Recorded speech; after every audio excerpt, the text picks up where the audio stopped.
కొన్ని సంఘటనలు ప్రపంచాన్ని మార్చాయంటే నమ్ముతారా? 1956లో ఒక కంపెనీ వాల్ పేపర్ పేస్ట్ అమ్ముతుంది, కానీ ఆ కంపెనీ బ్యాంక్రప్ట్ లో ఉంది. అంటే అది చేసిన అప్పులు తీర్చలేకపోతుంది. చివరికి వాళ్ళు గమనించారు, చిన్న పిల్లలు ఆ పేస్ట్ తో ఆడుకుంటున్నారు. అప్పుడు వాళ్ళ కంపెనీని ప్లే డో గా మార్చారు.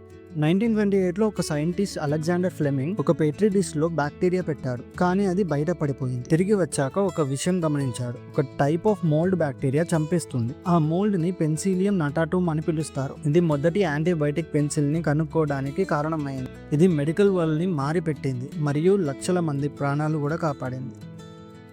1943లో ఒక నెవల్ ఇంజనీర్ రిచర్డ్ జేమ్స్ షిప్ కోసం స్టేబిలైజింగ్ ఎక్విప్మెంట్ డిజైన్ చేస్తుండు. ఒక రోజు తప్పక స్ప్రింగ్ షెల్ఫ్ నుంచి కింద పడింది, కానీ అది సన్నగా బౌన్స్ చేసింది. తనకు తానే మూవ్ అవుతుంది. అది తెలుసుకొని అతనికి ఒక టాయ్ ఐడియా వచ్చింది. 1945లో స్లిమ్ కీ పుట్టింది. అలాగే 1945లో ఒక ఇంజనీర్ రాడార్ టెక్నాలజీ మీద పనిచేస్తున్నప్పుడు తన పాకెట్లో ఉన్న క్యాండీ బార్ కరిగిపోవడం గమనించాడు.